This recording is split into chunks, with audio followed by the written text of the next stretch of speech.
नमस्कार, हम अफरोज। दोपहर 3 बजे के भोजपुरी समाचार में स्वागत बा। सबसे पहले प्रमुख समाचार। नेकपा एकीकृत समाजवादी के केंद्रीय कमेटी बैठक आज से शुरू। 6 जने सांसद द्वारा हस्ताक्षर फिर्ता। मतदाता नामावली दर्ता खातिर अब घर से ही विवरण भरी के मिली। प्रशासन कार्य तक पुगे के पड़े के बाध्यता हटल। पेट्रोलियम पदार्थ के मूल्य में भारी गिरावट। पेट्रोल में 20, डीजल में 29 रुपया घटल।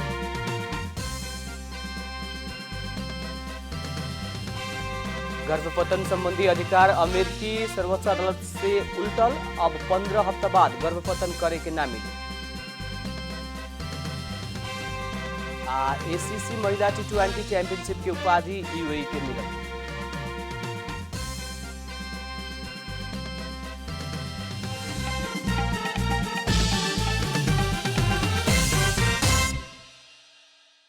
अब पूरा समाचार। आंतरिक विवाद उत्कर्ष में पुगल समय एकीकृत समाजवादी के केंद्रीय कमेटी की बैठक आज से शुरू भइल बा।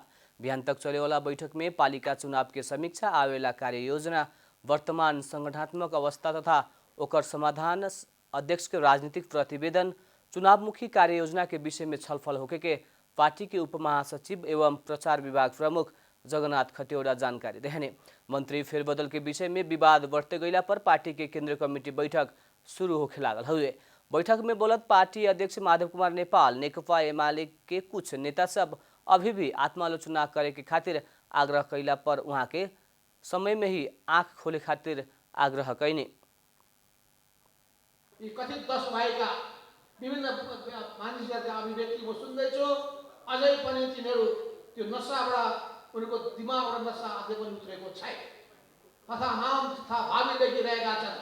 दासोचित ढङ्गले त्यहाँ बसिरहेका छन्। कुनै मूल्य र मान्यता उनीहरूको छैन।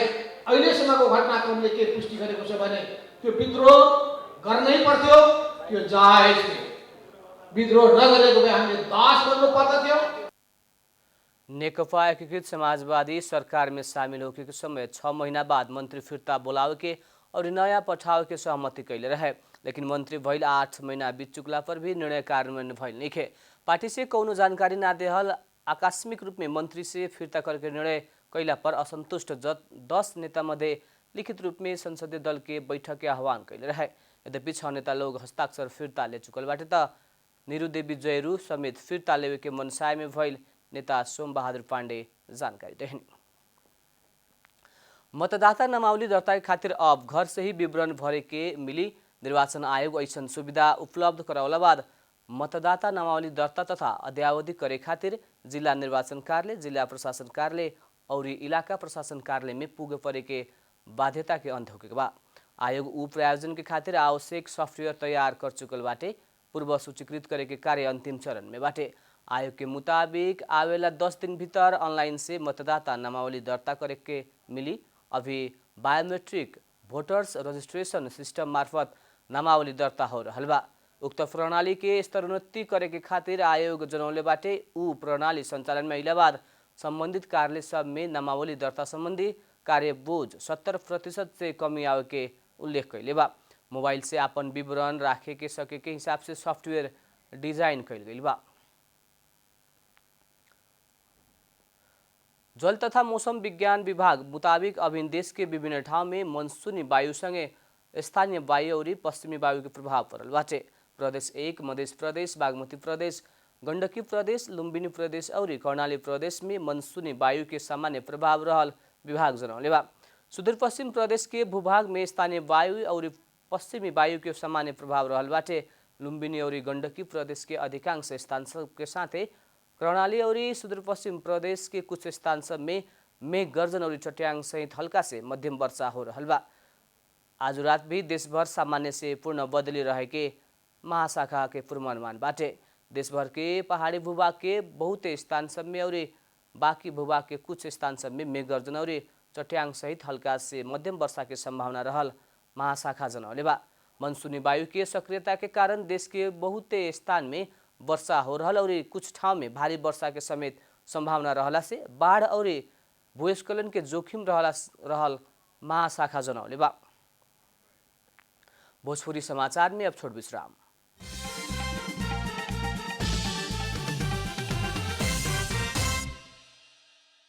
काठमाडौँ उपत्यकाभित्र इपिडेमियोलोजी तथा रोग नियन्त्रण महाशाखा के मुताबिक सुख के साँझ तकले 8 जने में हैजा पुष्टि भइल बाटे।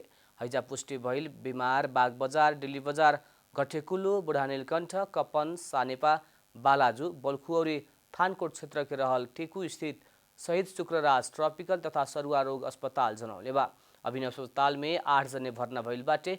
सरकार काठमाडौँ महानगर सहित विश्व स्वास्थ्य संगठन और यूनिसेफ के हैजा नियंत्रण में सहकार्य के खातिर आग्रह कैले बा।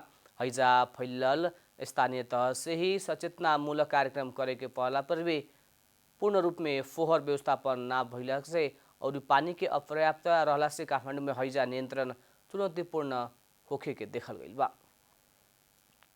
अर्थमंत्री जनार्दन शर्मा पिछला समय नया प्रविधि से हो रहल डिजिटल कारोबार के अध्ययन लेखा परीक्षक सबसे करे परे के बतौले बानी। सुके नेपाल चार्टर्ड अकाउंटेंट संघ 51 के 37वां वार्षिक साधारण सभा के संबोधन करत अर्थमंत्री शर्मा डिजिटल कारोबार बढ़ते गई समय अर्थतंत्र में समस्या देखला से डिजिटल कारोबार के अध्ययन लेखा परीक्षक सबसे करे परे के वहाँ के बतौनी।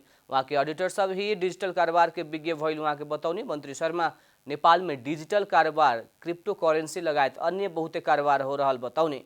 वहाँ के डिजिटल रूप में कारोबार होखे वाला सब कारोबार के अध्ययन करे खातिर आवश्यक रहल भी स्पष्ट कैनी।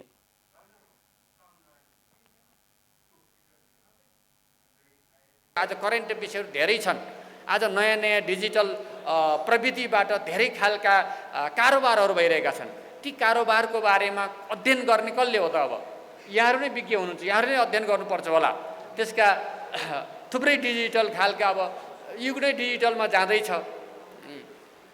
क्रिप्टो लगायतका तमाम के थुप्रै उहरूको कारोबार भइरहेको छ। आज यी सबै कुराहरू छन्। आज यसको अध्ययन कसरी गर्ने?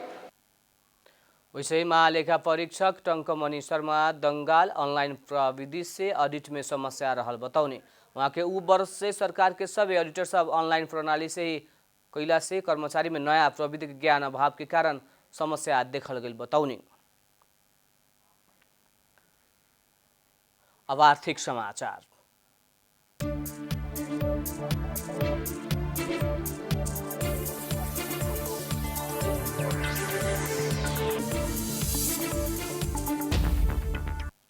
सरकार पेट्रोल में 20 और डीजल में 29 रुपया घटौले बाटे। पेट्रोल पदार्थ के मूल्य में भारी गिरावट आइल बाटे। सत्ता गठबंधन के निर्णय मुताबिक नेपाल आयल निगम पेट्रोलियम पदार्थ के मूल्य में कटौती कैलक हवे। आज शनिचर के बैठल निगम संचालक समिति बैठक से पेट्रोलियम पदार्थ के मूल्य घटाव के निर्णय कैले रहे। निगम पेट्रोल में 20 रुपया और डीजल मट्टीतेल में 29 रुपया घटौले हवे। ई मुताबिक अब पेट्रोल के दाम 179 रुपया निर्धारण भइल बाटे त डीजल मट्टीतेल के दाम 163 रुपया कायम भइल बा। घटल मूल्य आज राति 12 बजे से लागू होके के निगम जनौले बाटे। आज सवेरे बैठल सत्ता गठबंधन के बैठक से कर कटौती करके पेट्रोलियम पदार्थ के दाम घटाव के निर्णय कैले रहे। भोजपुरी समाचार में अब छोट विश्राम।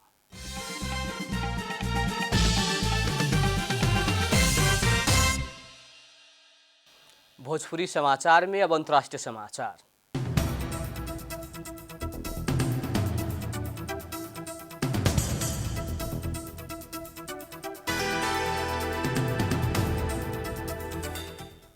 संयुक्त राज्य अमेरिका के सर्वोच्च अदालत वहाँ के महिला से गर्भपतन करे के मिलेको संवैधानिक अधिकार छीनले बाटे। सन् 1973 में रोए विरुद्ध वेड के मुद्दा में आदेश देहत सर्वोच्च अदालत के गर्भपतन के अधिकार के महिला के संवैधानिक अधिकार के रूप में स्थापित कैले रहे। उक्त आदेश संगे देशभर गर्भपतन वैध होके पुगल बाटे। सर्वोच्च अदालत के उ निर्णय से पहले से ही गर्भपतन अधिकार में प्रतिबंध व सीमा तोके के मांग कर रहल रिपब्लिकन और धार्मिक अनुदार सबके क्षणिक विजय के रूप में लेहल गई बा।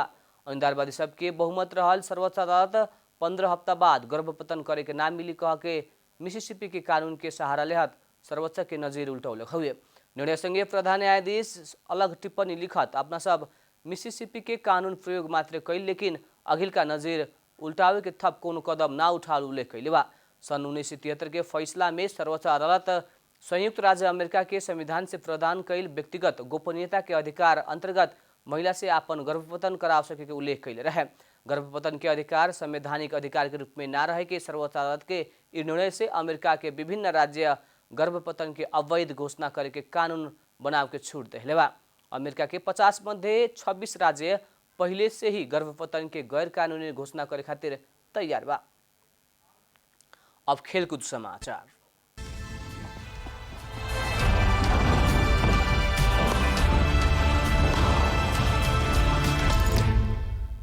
यूएई एसीसी महिला टी20 चैंपियनशिप की उपाधि जीतले बाटे। मलेशिया के किनुरारा ओवल में आज भइल फाइनल में आयोजक के 5 विकेट से हरा के यूएई उपाधि जीतलक हुए।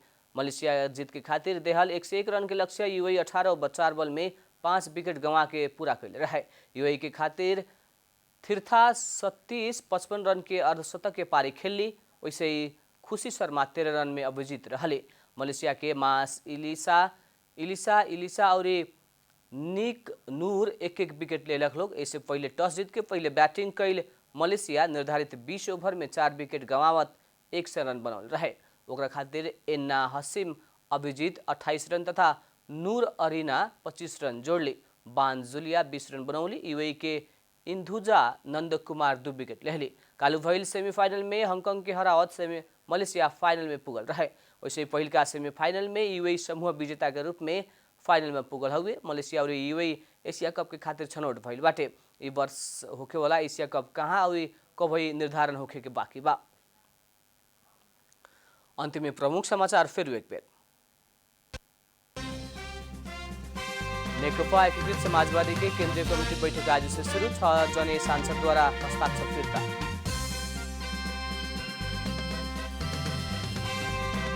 मतदाता नामावली दर्ता खातिर अब घर से ही विवरण भरे के मिली। प्रशासन कार्यालय तक पुगे के बाध्यता हटी। पेट्रोलियम पदार्थ के मूल्य में भारी गिरावट। पेट्रोल में 20, डीजल में 29 रुपया घटल।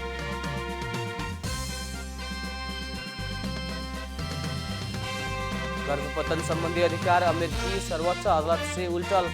अब 15 हफ्ता बाद गर्भपतन करे के ना मिली। आईसीसी महिला टी20 चैंपियनशिप की उपाधि यूएई के।